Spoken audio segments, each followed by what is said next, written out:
Something is breaking in the architecture beneath global markets, and most people cannot see it yet because they are watching the wrong instruments. In the past 36 months, gold has added more than $1,000 to its price, not in a speculative frenzy, not driven by retail momentum or algorithmic noise, driven quietly and persistently by the accumulation decisions of sovereign institutions, central banks, treasury ministries, and reserve managers that move capital across decades, not quarters.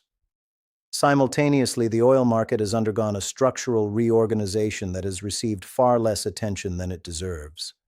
The old routing of oil flows, who buys from whom, in which currency, through which institutions, has been fundamentally altered by 3 years of war, sanctions, and geopolitical realignment. And the dollar, the connective tissue between those two realities, is carrying a stress load that its architects in 1944 never designed it to bear. Most analysts are treating these as three separate stories: an inflation story, an energy story, a geopolitical story. They are not three stories, they are one story. And the price of gold is the single clearest signal that some part of the market has already understood what that story means. Stay with me through this, because what I am going to lay out in the next 25 minutes will reframe everything you think you know about what is happening in these markets. We are going to walk through three things that are unfolding simultaneously and that virtually no mainstream commentary is connecting. First, the unthinkable structural shift in oil flows. Why the war in Ukraine did not just disrupt energy markets, but permanently rewired the geopolitical plumbing through which oil money moves, and why that rewiring has consequences that extend far beyond energy prices. Second, why gold is no longer behaving as it did in previous cycles, why the buyers have changed, why the motivation has changed, and what it means when the asset that historically serves as a monetary escape valve begins rising not in panic, but in cold, deliberate sovereign calculation. And third, the mechanism that connects them both, the quiet, accelerating erosion of petrodollar recycling, and why the unwinding of that system is one of the most significant monetary events of the past 50 years, happening in slow motion, right now, largely below the threshold of mainstream awareness. I have spent the better part of 3 decades studying how these structural transitions unfold, how empires lose monetary primacy, how reserve currencies age out of dominance, how the moment that appears sudden in the headlines is always the final chapter of a story that began years earlier in the balance sheets of central banks and the private decisions of sovereign wealth managers. The pattern before us now is not new, but it is arriving at a scale and speed that should command serious attention. Let us begin with the oil. When Russia invaded Ukraine in February 2022, the immediate Western response was the most aggressive use of the dollar system as a financial weapon in modern history. $300 billion in Russian sovereign reserves, assets accumulated over decades held primarily in Western financial institutions and in dollar and euro-denominated instruments,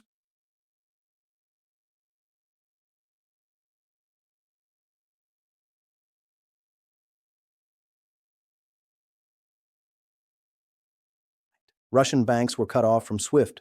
The United States and its allies imposed a price cap mechanism designed to limit Russia's ability to sell oil above $60 per barrel to anyone using Western shipping, insurance, or financing. The intention was to cripple Russian energy revenue and, by extension, its ability to fund the war. That objective was only partially achieved. What the sanctions achieved far more thoroughly was something their architects did not intend. They became the most compelling demonstration in the post-war era of the systemic risk of dollar dependency. Here is what matters. The freezing of Russian reserves sent a message that every sovereign holder of dollar assets received simultaneously. Your reserves, the savings of your nation, accumulated through decades of trade surplus or resource extraction or disciplined fiscal policy, are not yours unconditionally. They are yours subject to the political relationship between your government and Washington remaining within acceptable bounds. If that relationship deteriorates, your assets become leverage against you. That is not an interpretation. That is what happened. And the institutional response to that message, playing out now across dozens of sovereign balance sheets simultaneously, is what is driving both the oil market restructuring and the gold accumulation we are watching in real time. Russia did not stop selling oil, it found new buyers. China and India collectively absorbed the majority of the Russian crude that was redirected away from European markets, not at the price cap. At negotiated bilateral prices settled in non-dollar currencies, rubles, yuan, rupees, and, in some cases, against bilateral clearing arrangements that bypass the dollar system entirely. Russia's oil revenue did not disappear. It changed denomination, changed routing, and changed the institutional relationships through which it flows. This is the part most people miss. The physical flow of oil and the financial flow of oil revenue are two different things.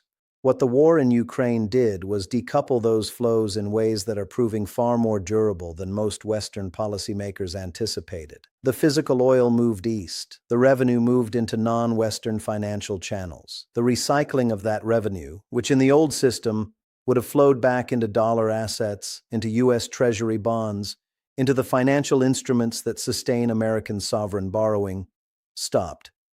That recycling is not coming back. The geopolitical realignment is not temporary. And this brings us directly to the second thread. Write this down. The single most important structural driver of dollar primacy over the past 50 years was not military power, though that mattered. It was not the size of the American economy, though that mattered too. It was a mechanism that operated almost invisibly in the background of global finance, requiring no legislation and no international agreement to function. Petrodollar recycling. The system worked as follows.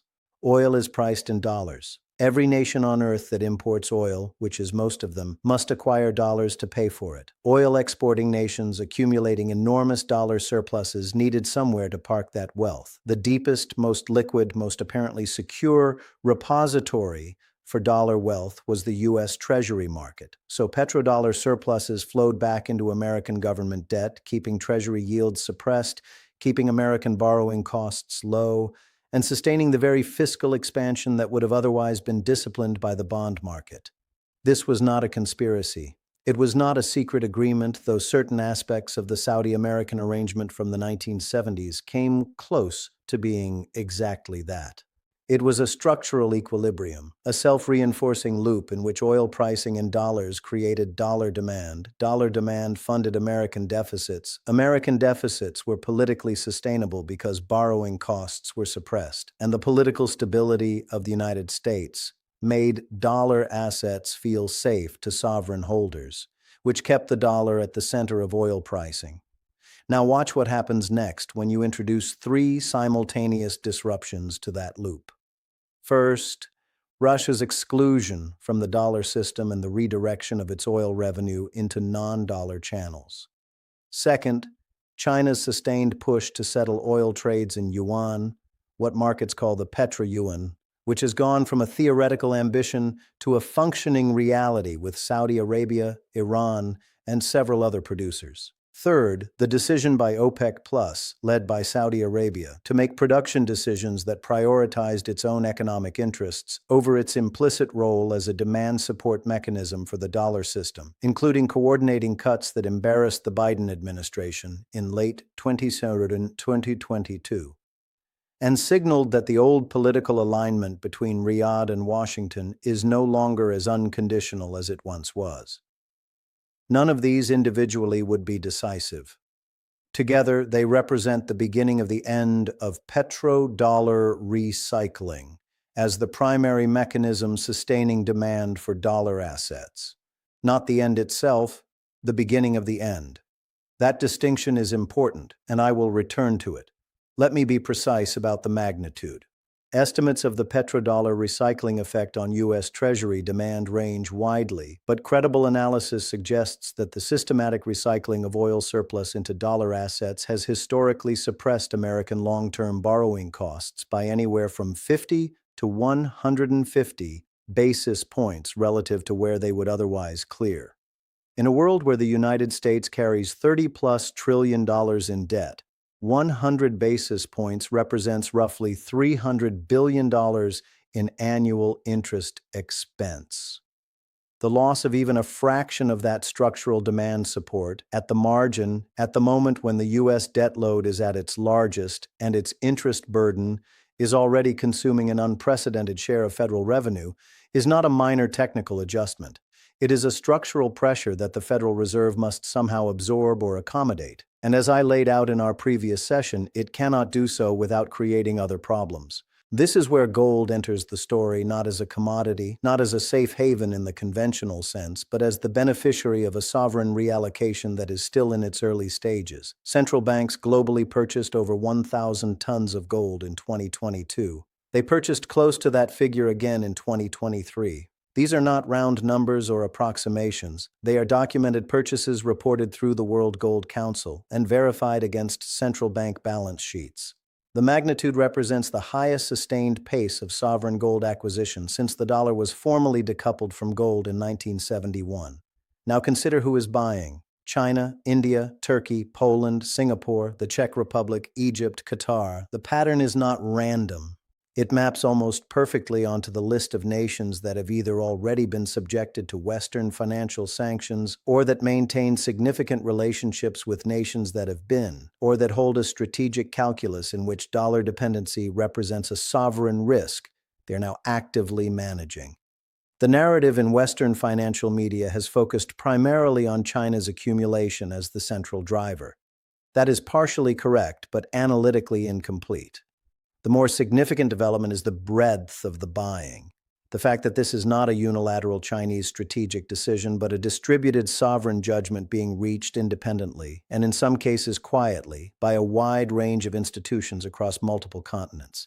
Here is the part most people miss. When central banks buy gold, they are not expressing a view on gold's price. They are expressing a view on the reliability of the alternatives. Central banks do not buy gold because they expect it to outperform equities or generate yield. They buy gold because it is the only major reserve asset with no counterparty, no issuing government, no institutional intermediary, no political relationship that can be weaponized.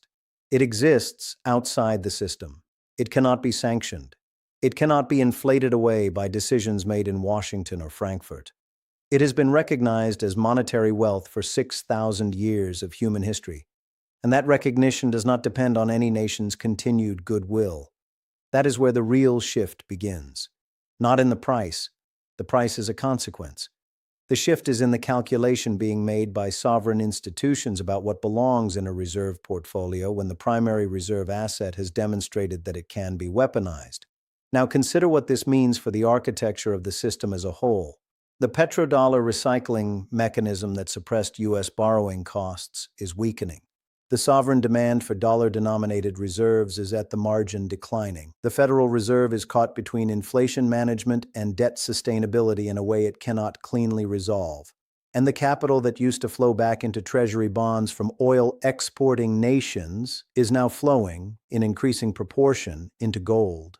Each of these forces amplifies the others. Reduced Treasury demand means higher yields for longer. Higher yields for longer mean larger interest costs on the federal debt.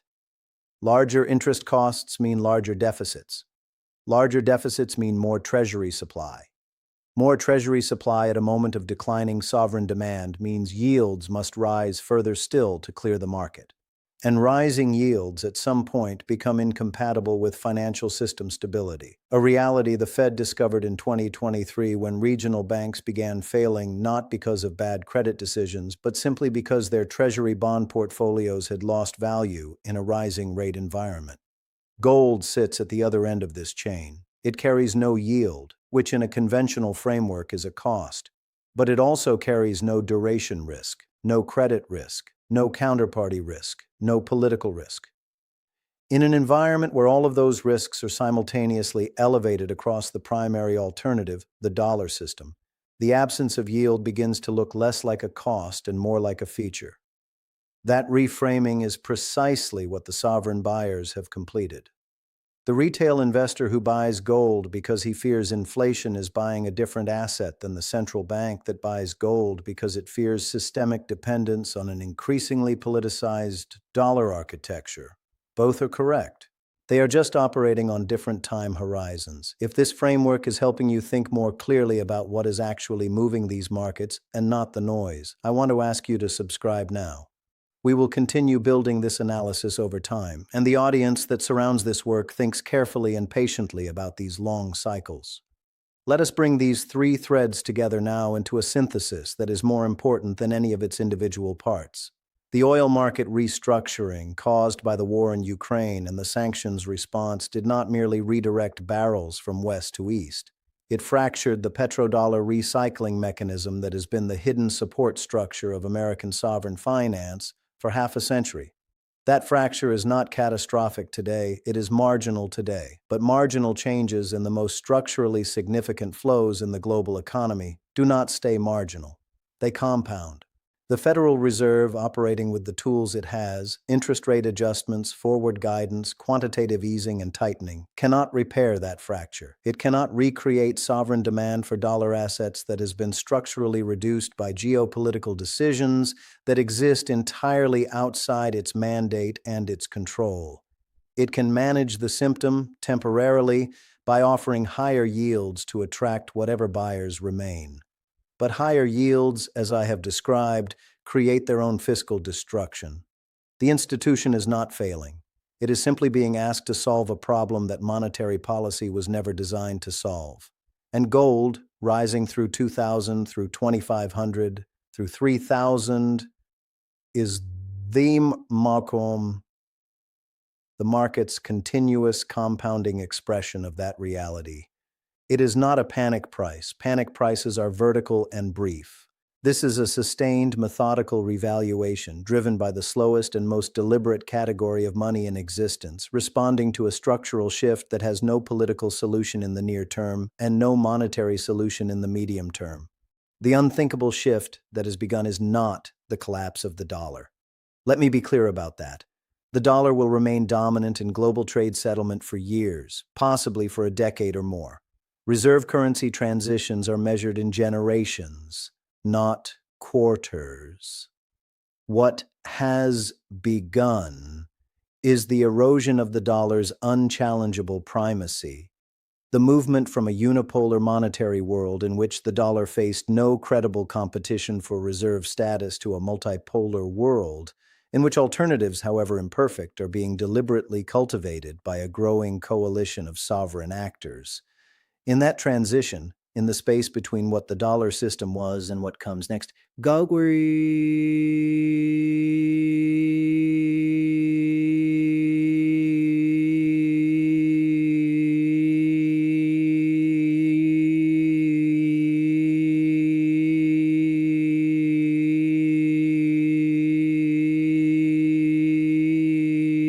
it is not the future system. It is the bridge asset. It is what sovereign institutions hold when they have decided to reduce one exposure but have not yet identified a replacement. It is what accumulated trust looks like when it has been withdrawn from one ledger but not yet deposited in another.